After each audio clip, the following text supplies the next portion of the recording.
Isso foi a música do trombone no período renascentista, e no barroco a gente tem a função do trombone um pouco diferente, o trombone sendo incluído na ópera. Monteverdi tem uma obra chamada Orfeu, em que você tem lá a participação do trombone. Isso ajudou a que esse instrumento, o trombone, não entrasse em extinção, como ocorreram com muitos instrumentos renascentistas.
O trombone, durante o Renascimento, qual era a participação na música desse instrumento? Ele fazia parte de bandas que tocavam, tinha a chamada banda alta. Era alta, não é porque ela tocava numa parte alta da cidade, é porque a música era muito alta, era barulhenta, então feita para realmente circular pela cidade tocando. Os primórdios da banda de música. Então o trombone fazia parte desses grupos. Os trombones também eram utilizados para fazer anunciações nas torres das igrejas, tocar e anunciar que ia começar um culto, uma missa, um sacramento. Com o período barroco, o instrumento permaneceu também muito ligado ao serviço religioso, à música sacra.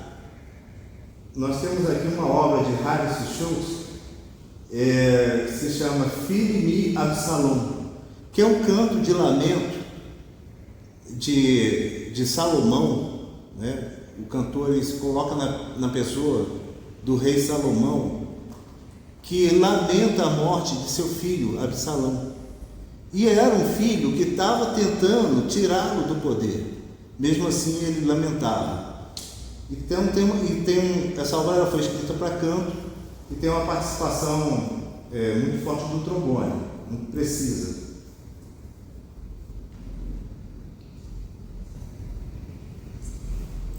Quatro trombones e baixo contínuo e o cantor.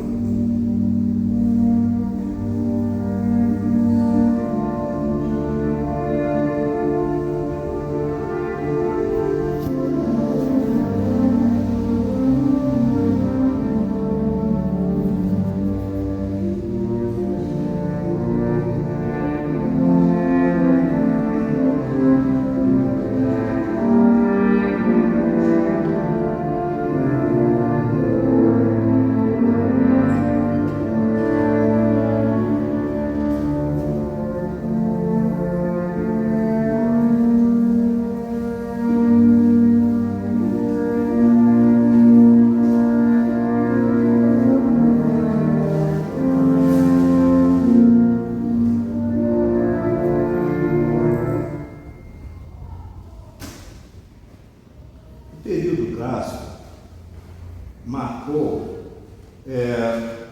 quase uma morte do instrumento. Já no período barroco e início do clássico, o instrumento ele subiu das obras, né? Você vê as obras de Haydn, não tem trombone na orquestra, Mozart também não, a não ser no Requiem, na obra sacra de Mozart, no Requiem, a Missa do Coração, aí você encontra o trombone.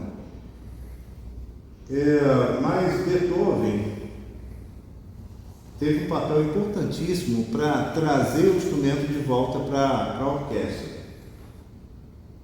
Vou mostrar um trecho aqui do Mozart, que foi ainda também uma forma, né, de preservar o trombone dentro da orquestra, embora na música sacra.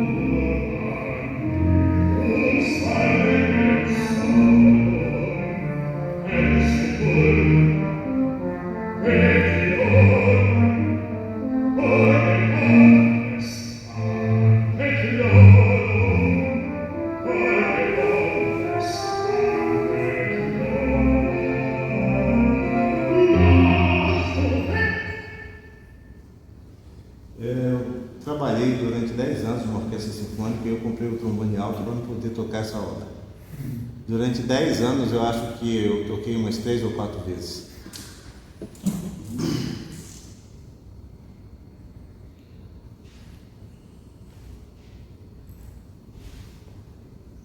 E aí nós temos justamente Beethoven, Quinta Sinfonia de Beethoven, que o trombone entra de uma forma assim independente, porque na nona o trombone é utilizado por Beethoven, mas na nona ele meio que volta às suas origens de acompanhar o coro.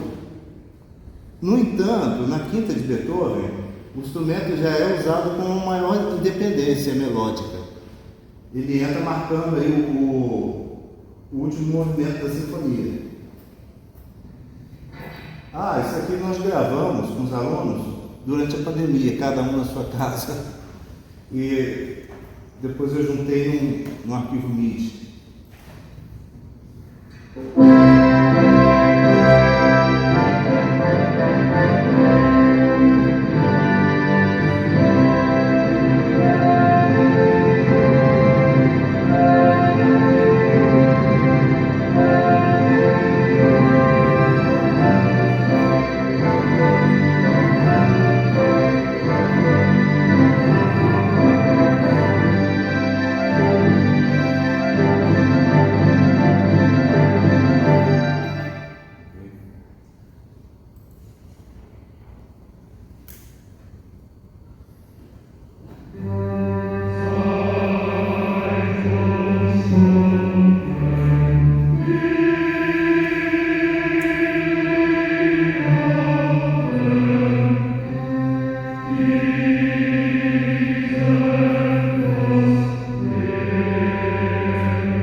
O cara tá lá filmando os baixos e a gente.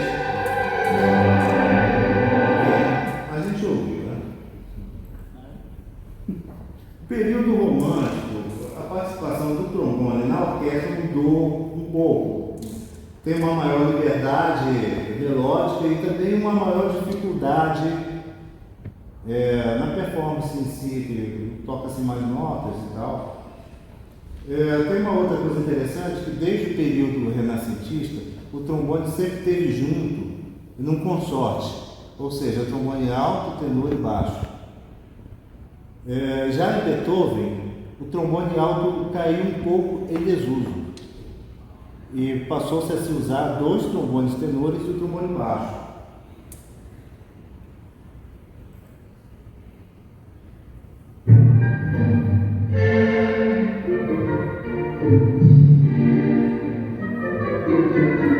Aqui está na clave de Dó, na terceira linha, que é a característica do trombone alto. mas os trombonistas todos tocam com trombone tenor.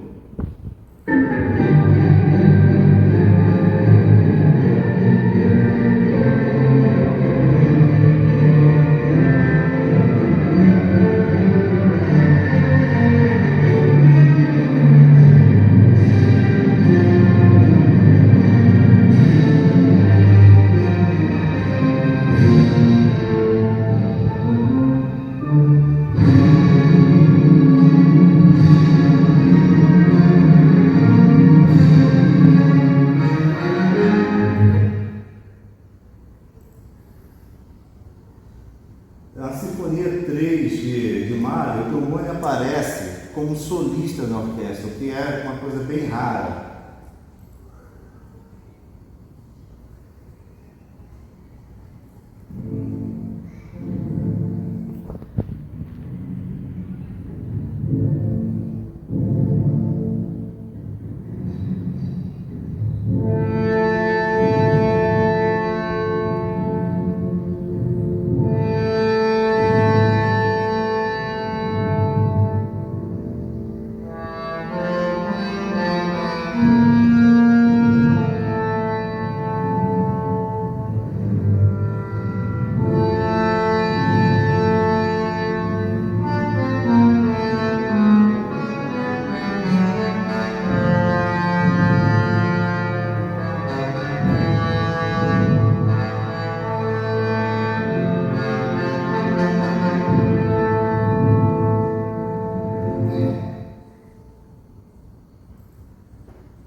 Outro trecho que é também uma forma de volta ao passado do trombone atuando em formato, numa textura coral, porém sem o coro.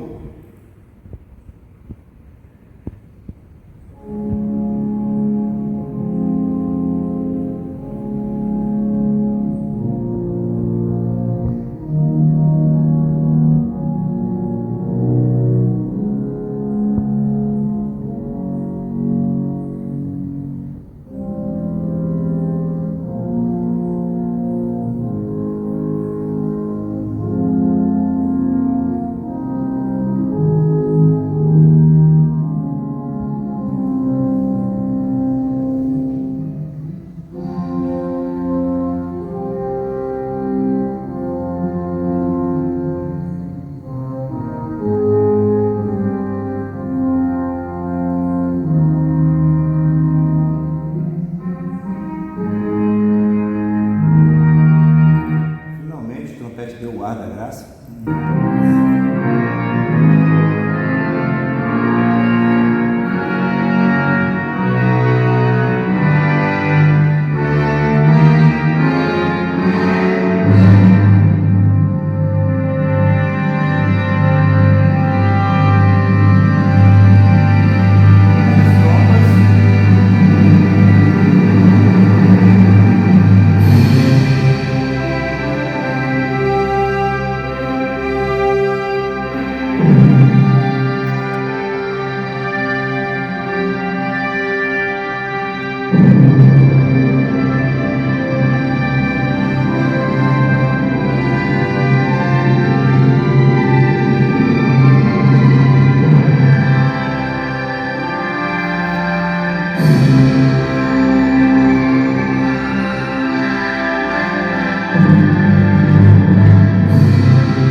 Tem mais algumas coisas, mas eu vou adiantar um pouco. Tem a participação do trombone na ópera, que também modificou. Nós temos uma característica interessante do trombone na ópera, que no período romântico italiano, as orquestras, o trombone era o trombone de pistões. Então você vê coisas, você vai tocar ópera de Verdi, umas coisas assim, como isso pode ser? É muita nota. Né? E a explicação é essa, que o pessoal nesse período estava usando trombone de pistões. Mas na Alemanha continuou-se a usar os trombones de vara, na Inglaterra também, e foi esse padrão que se consolidou. No século XX, né, nós temos uma participação do trombone de forma diferente na orquestra, também uma maior liberdade melódica.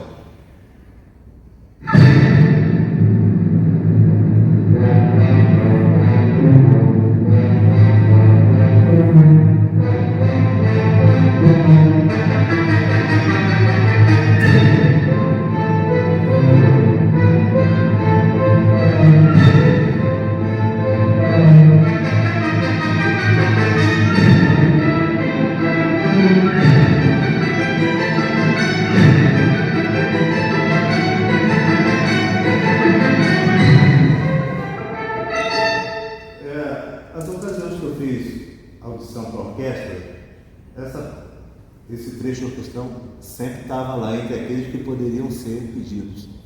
E era o que eu mais torci para não cair. Muito difícil.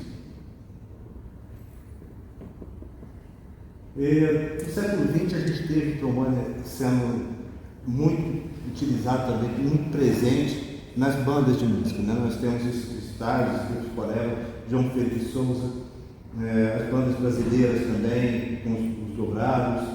Tem uma participação do trombone muito efetiva também na música de câmara, História do Soldado, de Stravinsky, trombone e piano. Essa formação é uma formação que praticamente ela começou com o Conservatório de Paris. Né? O Conservatório de Paris passou a encomendar, não me lembro exatamente a partir de qual ano, talvez em 1830, 1840. Cada ano ele encomendava uma obra de um compositor para trombone, uma obra para trompete, uma obra para saxofone, para clarinete, saxofone depois. Então você tem um repertório francês muito grande, e graças a essa iniciativa, o que também estimulou o pessoal a compor aí em outros lugares fora do Conservatório de Paris. Nós temos também a formação da música de câmara do trombone, ela não é só essa do trombone e piano, ela aparece em trios, duetos de trombone, quartetos. Tem um quarteto que eu gosto muito de ver, é o quarteto Anton Bruckner.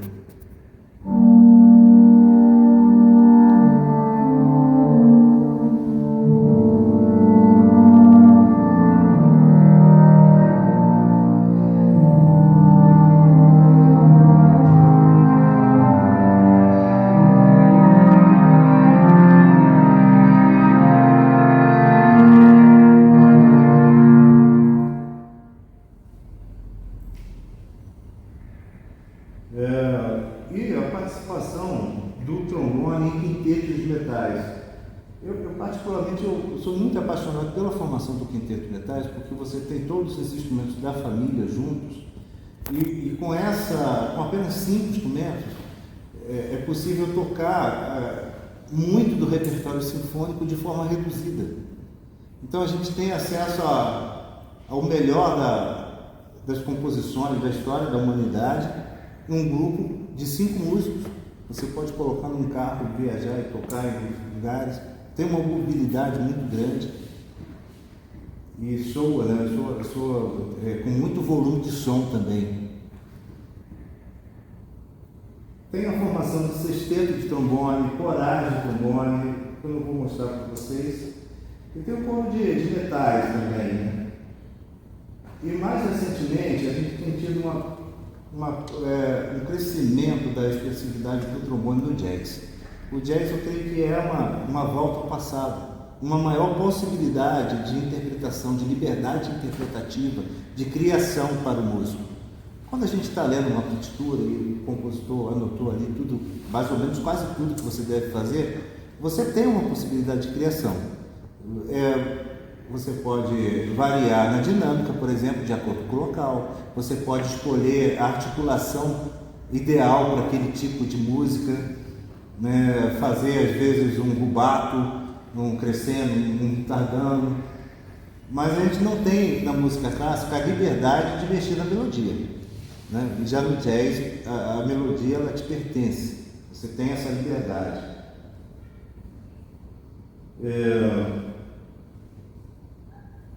queria chamar a atenção desse cara, Nils Landgren, que é um trombonista sueco.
Vários trombonistas mestres na arte da improvisação, um deles foi o Raul Souza.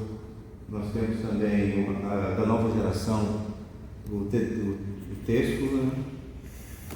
O Jorginho Neto de São Paulo, o Rafael Rocha no Rio. E é difícil citar nomes porque são muitos caras bons. Né? Bem, era isso que eu tinha para falar sobre o instrumento.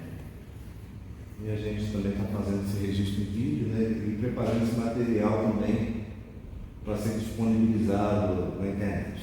Obrigado aí pela atenção de todos.